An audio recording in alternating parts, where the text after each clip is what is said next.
Students, I welcome you to our chemistry class. तो आज मैं आपको जो क्वेश्चन हम डिस्कस कर रहे हैं, आज मेरे पास है कि इलेक्ट्रॉनिक कॉन्फ़िगरेशन लिखनी है हमको सबसे पहले क्रोमियम की, और उसके बाद हमें कुछ क्वेश्चंस के आंसर करने हैं। पहला क्वेश्चन है जी, आपको सबशेल्स बतानी है, यानी और ऑर्बिटल्स बताने हैं कि कितनी तरह के ऑर्बिटल हैं यहाँ पे इस इलेक्ट्रॉनिक कॉन्फ़िगरेशन में। सेकंड है, आपको नंबर ऑफ इलेक्ट्रॉन बताने सबशेल और ऑर्बिटल्स में जिनमें एल की वैल्यू 0 है। फिर जो सी पार्ट है उसमें आपको नंबर ऑफ इलेक्ट्रॉन्स बताने हैं जिसमें एन प्लस एल की वैल्यू होती है 3। तो और डी पार्ट है, आपको नंबर ऑफ इलेक्ट्रॉन्स बताने हैं जिसके हाईएस्ट वैल्यू एन, यानी जिसमें सबसे बड़ा प्रिंसिपल क्वांटम नंबर वैल्यू हो। तो आइए देखें। तो बेटा यहाँ पे सबसे पहले मैंने क्रोमियम की इलेक्ट्रॉनिक कॉन्फ़िगरेशन लिखी हुई है।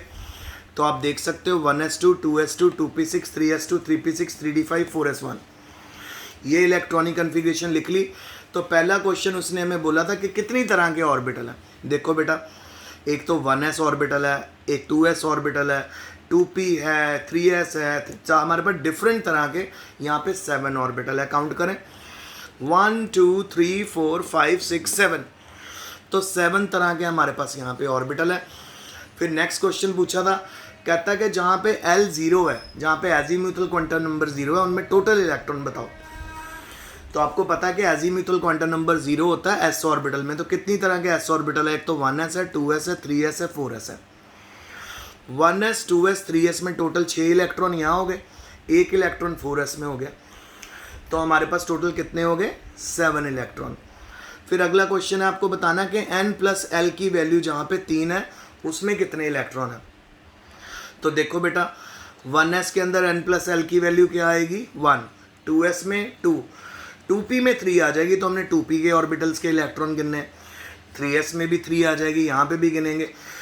3s के बाद जितने ऑर्बिटल आए, चाहे 3p आया, 3d आया, 4s आया, इन सब में जो n प्लस एल की वैल्यू 3 से ऊपर है, हमें 3 तक चाहिए। तो वो तो जी 2 ही ऑर्बिटल बने, एक हमारा 2p6 बना और एक हमारा 3s2 बना, जिसके अंदर आप कह सकते हो कि जो हमारी काउंट है, जो इलेक्ट्रॉन है, वो टोटल कितने होंगे? 6 + 2 8। तो 8 इलेक्ट्रॉन आपका आंसर आ गया।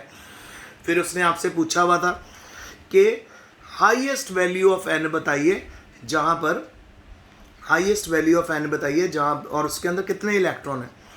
तो यहाँ पे सभी ऑर्बिटल के सामने जो डिजिट दिया हुआ है वो उनका प्रिंसिपल क्वांटम नंबर है। तो सबसे बड़ा प्रिंसिपल क्वांटम नंबर तो बेटा 4 है। तो क्योंकि 4 सबसे बड़ा प्रिंसिपल क्वांटम नंबर है, तो 4s में कितने इलेक्ट्रॉन है? 1। तो आपका आंसर हो गया 1 इलेक्ट्रॉन। पहले तो ये। फिर आपके लिए सेकंड क्वेश्चन है, इसको जरा ध्यान से देखिए।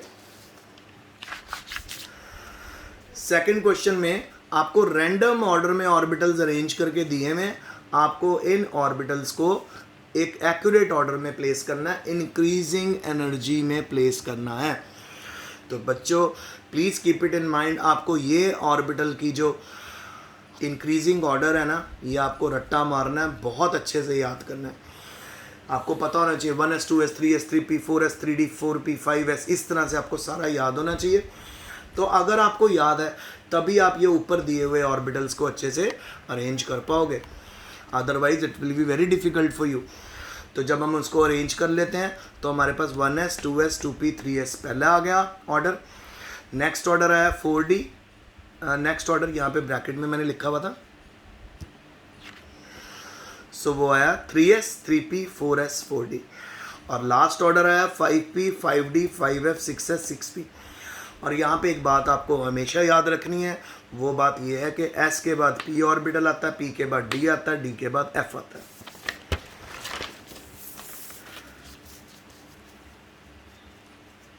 फिर बेटा हमारे पास अगला क्वेश्चन था कि हमारे पास कुछ ऑर्बिटल्स दिए हुए थे और पूछा हुआ था सबसे कम एनर्जी वाला ऑर्बिटल कौन सा है। तो उसको भी आपको बताना है। अगेन ये सारे क्वेश्चन उसी इलेक्ट्रॉनिक कॉन्फ़िगरेशन के ऊपर बेटा बार बार आई जा रहे हैं। सो भाई आपको एक बात तो पक्का अपने माइंड में रखनी है कि आप बच्चों को इलेक्ट्रॉनिक कॉन्फ़िगरेशंस को अच्छे से याद कर लेना, उनके ऑर्डर को। अगर उनका ऑर्डर याद है तो आप आंसर निकाल पाओगे। तो इन सब में से जो सबसे लो एनर्जी वाला ऑर्बिटल है बेटा वो है 5s ऑर्बिटल, ठीक है। और नीचे वाले क्वेश्चन में आपको ऑर्बिटल्स दिए हुए थे, वहाँ पे पूछा हुआ था कि सबसे हायर एनर्जी वाला ऑर्बिटल कौन सा है, तो वो है बेटा 5f ऑर्बिटल, जिसकी एनर्जी बहुत ज़्यादा हाई होती है। और अब बेटा मेरे पास थोड़ा सा अभी एक और चीज़ मैं करवा रहा हूँ।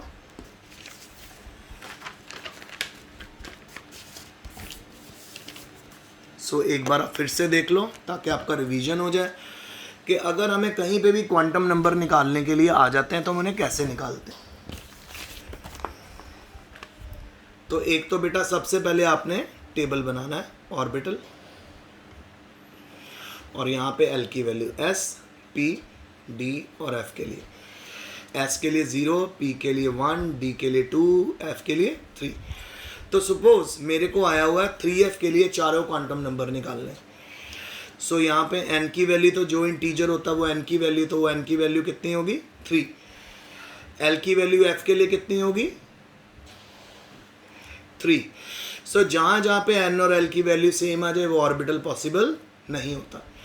अब जरा देखिए 3D के लिए n की वैल्यू 3, l की वैल्यू d के लिए होती है 2। सो यानी यहाँ पे 3 की वैल्यू n की वैल्यू बड़ी है तो ये ऑर्बिटल पॉसिबल होगा। और m की वैल्यू कैसे निकालेंगे, -2 पॉजिटिव इंटीजर -2, -1 0, +1 +2, और स्पिन क्या होगी +12 और -12।